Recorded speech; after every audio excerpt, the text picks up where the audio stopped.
Que bom ter a sua companhia aqui no estudo da lição da Escola Sabatina. Se a lição tá complicada, vem para cá que a gente descomplica, torna ela fácil sem perder a profundidade teológica. A ideia é que todos os domingos a gente estude a lição da Escola Sabatina e hoje nós vamos trabalhar a questão do caminho através do véu. Consegue ver aí? Será que deu foco aqui? Será que deu foco o caminho através do véu? E a gente precisa entender algumas coisas. Vejam que eu tenho um grande desafio hoje aqui com você. Por quê? Quem está assistindo aqui esse vídeo, muita gente sabe o que é lição de Escola Sabatina, outros não sabem. A lição da Escola Sabatina é como se fosse um pequeno livro, tá? Que é reciclado a cada 3 meses. E a gente estuda teologicamente a Bíblia. Então, uma espécie de estudo teológico. Teologia para curiosos, teologia para quem quer ter um aprofundamento maior da Palavra de Deus. Eu vou deixar um link aqui na descrição, totalmente gratuito, para você poder estudar a lição da Escola Sabatina. Nesse trimestre, nós estamos estudando o livro de Hebreus, tá? E mais do que isso, Jesus no livro de Hebreus e todo o trabalho de intercessão, de mediação, aliança de Jesus em prol da raça humana, de você e de mim. Então, por que eu disse que tem um grande desafio? Porque eu quero explicar a lição para você e ajudar os professores da lição da Escola Sabatina que todos os sábados vão para as igrejas adventistas e ministram esse estudo para os jovens, para adultos e para as pessoas que estão ali, né? Os membros de igreja, os convidados, os amigos. Então eu preciso dar primeiro uma dica para você que é professor, para você que é professora. É seu dever como professor tornar a lição fácil.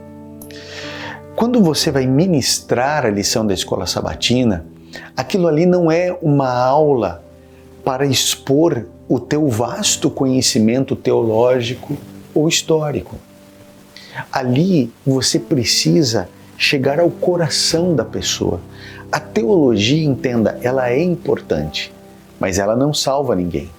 Não se esqueça que os fariseus eram teólogos, os escribas, os saduceus, conheciam tudo de teologia, mas eles não tinham um coração convertido. Sabe qual é o grande problema? As pessoas querem a teologia de Paulo, mas elas não querem a vida que Paulo levou.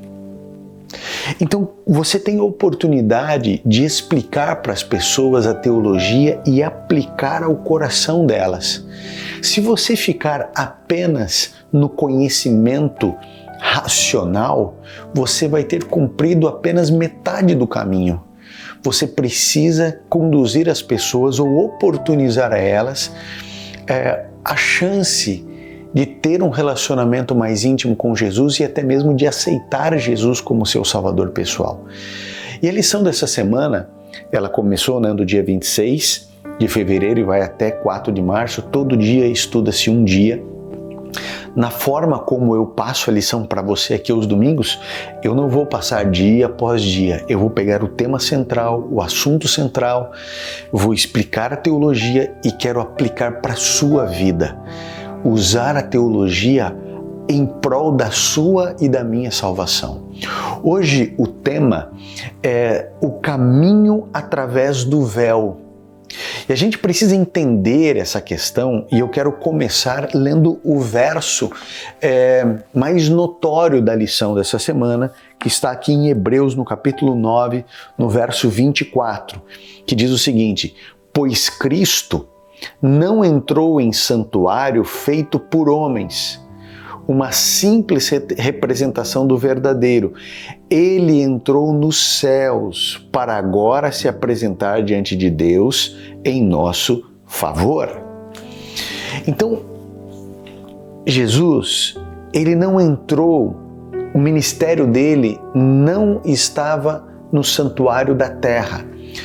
Você que está assistindo esse vídeo, já conhece o santuário? Sabe como é que funcionava o ritual do santuário?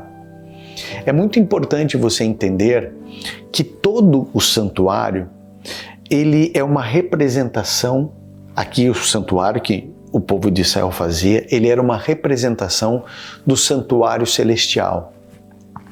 E o ritual do santuário, que envolvia o sacrifício de cordeirinho, todos os dias, pela manhã e pela tarde, a pessoa trazia o cordeirinho, ela confessava os pecados na cabeça do cordeirinho, o sacerdote pegava o cordeirinho e imolava o cordeirinho, e o sangue era derramado. Esse cordeirinho não podia ter uma mancha nele, ele deveria ser puro, porque esse cordeirinho representava Jesus. Todo o santuário, todo o ritual representava Jesus. Por exemplo, na primeira parte dentro do santuário, que é chamado do lugar santo, havia ali os pães da propiciação, representavam Cristo, que é o pão da vida. Tinha o incenso, que representa, o incenso, né? A fumaça do incenso sobe, representa Jesus intercedendo pelas minhas e pelas suas orações. Ali tinha o candelabro, aquela luz ali representava Jesus, a luz do mundo. E aí existiam, e agora a gente começa a entender essa questão do véu, havia ali um véu que era o início do santuário e o véu que separava o lugar santo do Santíssimo. Então, para que serve um véu? Por que essa lição está trabalhando, né, o caminho através do véu? Você já viu uma noiva com véu, não viu? O véu da noiva, ele, de alguma maneira, ele revela sem revelar. É uma espécie de assim, magia no bom sentido, né, de um encanto. Ela meio que está velada pelo véu, mas ainda assim você consegue de alguma maneira ver. É uma espécie de proteção da beleza. Ela só vai descobrir o véu, né, em um determinado momento ali do casamento, quando ela chegar no altar, porque ela chega. É uma simbologia. Né? O véu, ele não tem um fator necessariamente protetivo, a não ser visual. Então, existia esse véu que é o mais importante de tudo, que separava o lugar santo do Santíssimo. Por que ele é o mais importante? E você precisa entender esse ritual do santuário. Por que essa cortina? Eu vou até mostrar aqui um vídeo, aqui uma foto aqui para você ver esse véu. Porque o sacrifício ele era contínuo, todos os dias, do cordeirinho, todos os dias. Só que uma vez por ano havia a purificação do santuário, que era quando não o sacerdote, mas o sumo sacerdote, ele fazia a purificação do santuário entrando através desse véu, ele entrava no lugar santíssimo.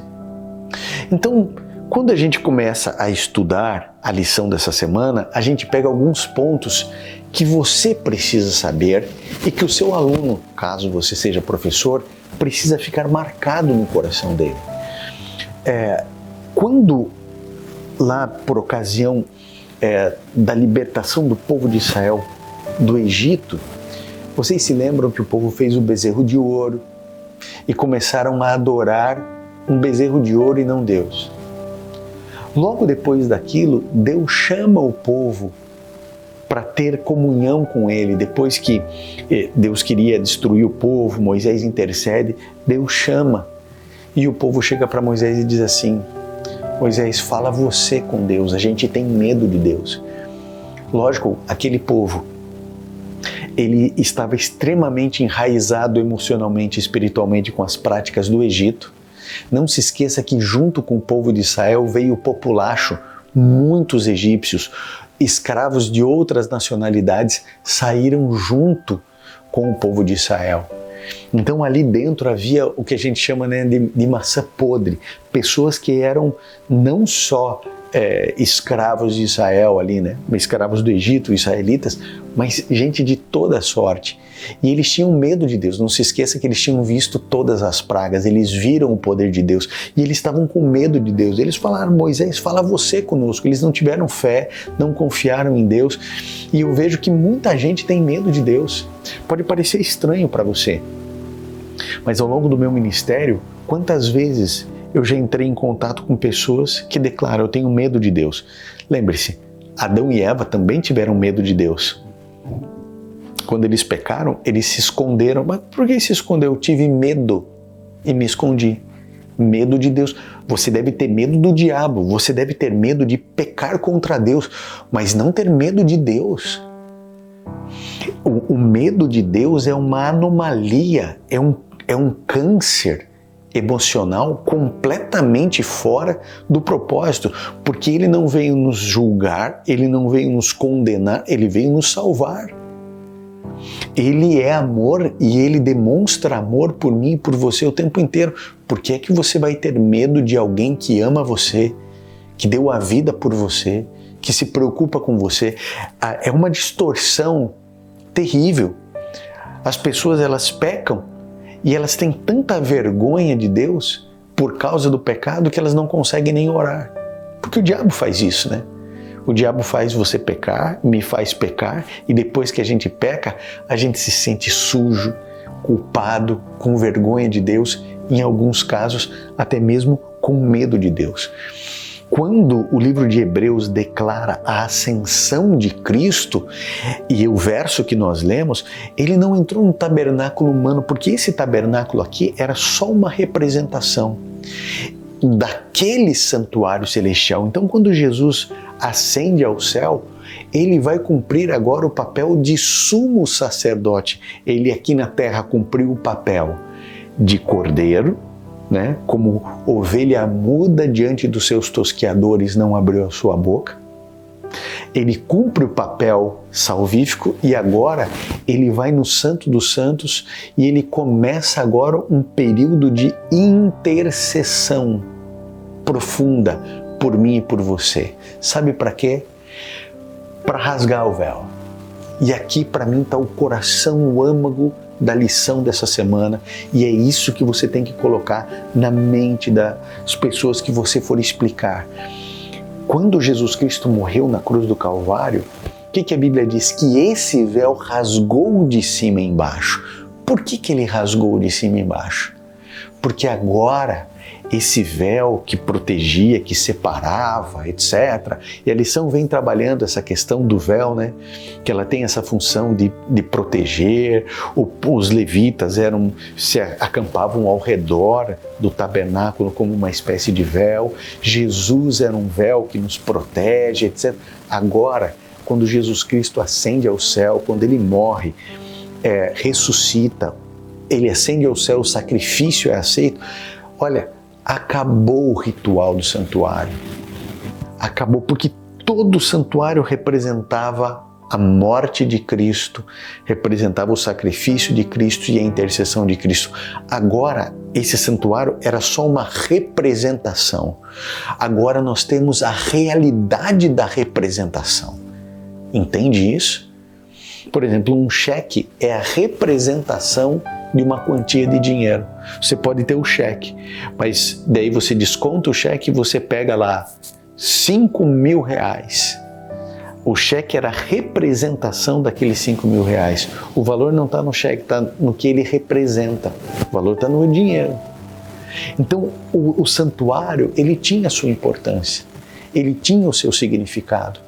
E foi importantíssimo ele acontecer. Só que agora, amigo, cessou. Não existe mais sacrifício de cordeiro. Nós não temos mais um homem como nosso intercessor, como uma sombra, que era o caso dos sacerdotes e do sumo sacerdote. Porque o próprio Cristo hoje é o nosso intercessor. O próprio Cristo, com o seu sacrifício, rasga o véu e diz assim: acabou. Agora vocês vão ter uma relação profunda, verdadeira, linda e bonita comigo. A ascensão de Jesus ao céu e o sacrifício de Jesus aceito deveria ser para você e para mim a clareza do que a lição chama de novo e vivo caminho. Hoje, Jesus, ele é o caminho e é aquele que caminha o caminho comigo e com você. A nossa esperança ela não é mais distante. A nossa esperança, ela se tornou concreta, verdadeira, factual, como um Jesus histórico que viveu em tempos de Herodes, em tempos de Pôncio Pilatos. Deus em pele humana vindo a essa terra para morrer por mim e por você. Que história é essa de ter medo de Deus? Que história é essa de ter vergonha de Deus? Nada disso, amigo. Sabe, a verdade é que o caminho se deu através do véu, mas hoje, amigo, ninguém precisa mais do santuário, ninguém precisa mais sacrificar cordeirinho, ninguém precisa mais do candelabro, dos pães asmos, ninguém precisa mais do incenso, porque o próprio Cristo habitou entre nós. É Emanuel, é Deus conosco. É um Deus que vem, se encarna, nasce, desenvolve o seu ministério, passa o ministério ensinando, curando, resgatando. Ele vem para essa terra para morrer no meu e no seu lugar, é uma morte substitutiva. Ele cumpre a exigência da lei, porque o salário do pecado é a morte. Ele morre no meu e no seu lugar, morre a segunda morte, ressuscita da segunda morte, da morte eterna. Por isso que só Jesus poderia fazer o sacrifício, nenhuma criatura, nenhum anjo poderia fazer, porque Jesus não morreu essa morte que nós morremos. Ele morreu a morte eterna. Quando a Bíblia diz, preste atenção nisso, quando a Bíblia diz que o salário do pecado é a morte, não é essa morte de sono que os nossos avós encontraram e que nós vamos encontrar. É a morte da aniquilação total da vida.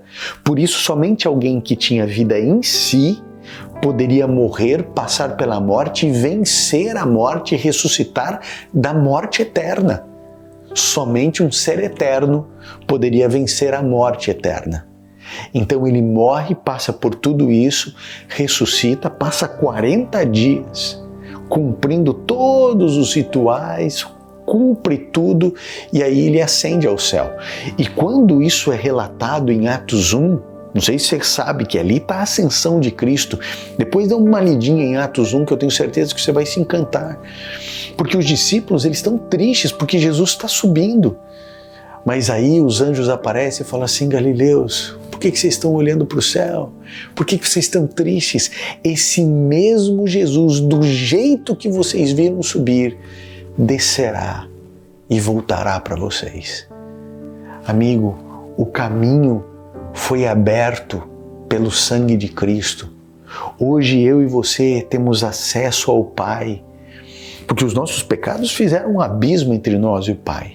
Quem é a ponte? Quem fez o elo novamente, a reconciliação da paz? Jesus. O caminho passou pelo véu. O véu era importante, o sangue do cordeirinho era aspergido no véu. Mas quando o véu rasga de cima a embaixo, Deus está dizendo assim: o cordeiro que tira o pecado do mundo veio.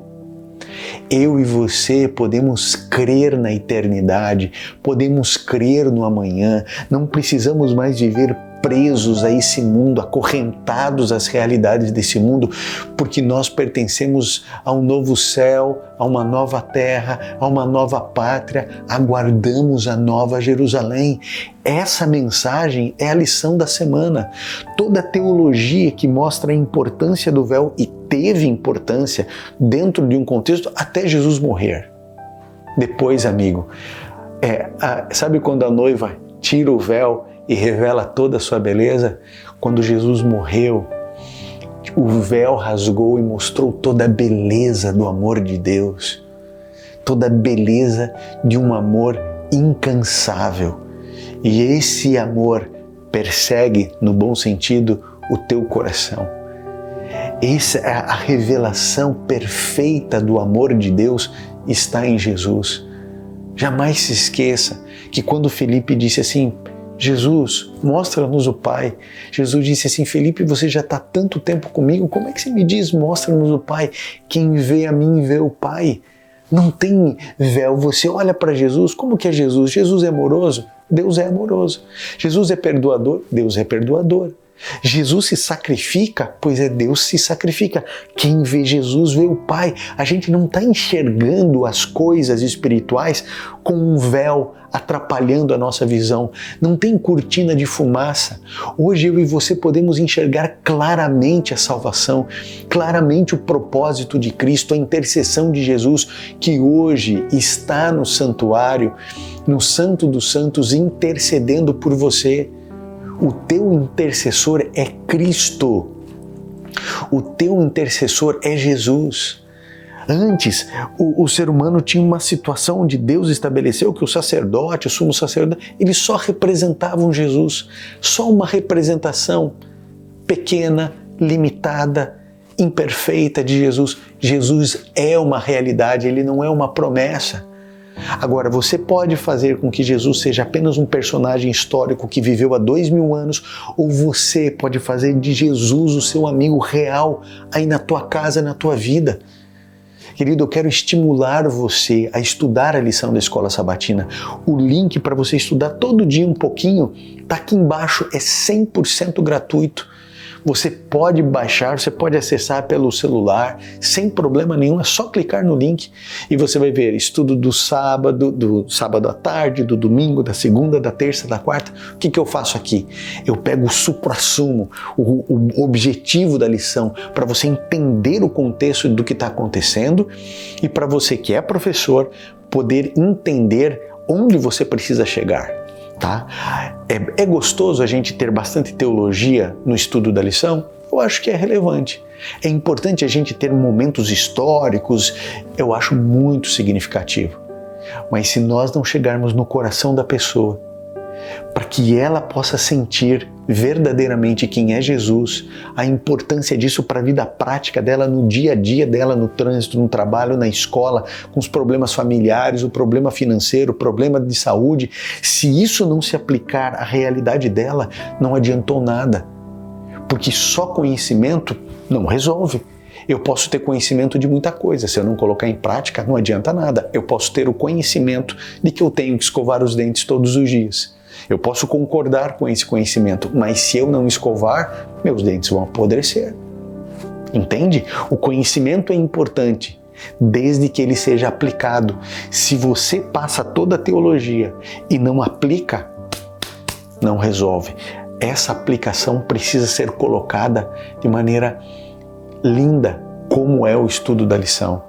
Jesus, ele é o caminho, a verdade e a vida, ele é o intercessor, ele é o resgatador, ele é o fiador, ele é o mediador, ele é o intercessor, é ele que é o cuidador e é ele que rasga o véu e diz assim: agora você pode enxergar a beleza do meu amor de maneira plena através do meu sacrifício e através da minha intercessão. Querido, espero que você tenha gostado. A ideia é que sempre aos domingos, às 4 da tarde, eu possa estar aqui com você para a gente poder passar esse tempinho juntos, um pouquinho mais de teologia. Nós vivemos momentos bem complexos, de uma guerra acontecendo que assusta todos nós e a gente tem orado, tem intercedido. Eu quero que você ore, que você interceda para que Jesus atue na Ucrânia, para que Jesus ache as soluções, porque eu confio na solução de Cristo. Deus pode usar a OTAN, Deus pode usar a ONU, Deus pode usar os países, Deus pode usar a Rússia, a Ucrânia, Deus pode usar o que Ele quiser, mas a solução sempre vem de Deus. E nós oramos e intercedemos pelos nossos irmãos, em nome sempre de Jesus, porque Ele é o intercessor junto ao Pai. Querido, que Deus abençoe você, que Deus proteja você. Se você ainda não é inscrito no canal, se inscreva no canal. Se você conhece professores da lição da Escola Sabatina, compartilhe essa lição, se foi relevante para você, né? Compartilhe, fale com seus amigos, coloque no grupo da sua igreja. Que Deus abençoe muito você. E se você ainda não é membro do canal, venha com a gente, venha apoiar o canal. E lógico, você vai receber minhas meditações secretas que eu envio todos os dias apenas para os membros do canal, como forma de gratidão por aqueles que apoiam e que mantêm esse canal no ar e ele crescendo, se desenvolvendo cada vez mais. Que Deus abençoe você. Vamos juntos orar. Bondoso Pai que estás nos céus, obrigado porque Jesus, ele é o cumprimento de toda a representação do santuário, inclusive do véu. Obrigado porque o véu foi rasgado. Obrigado porque não existem mais cortinas. Obrigado porque antes olhávamos através de sombras e hoje enxergamos de maneira clara como a luz ao meio-dia pode revelar a dimensão do teu amor, do teu cuidado para com cada um.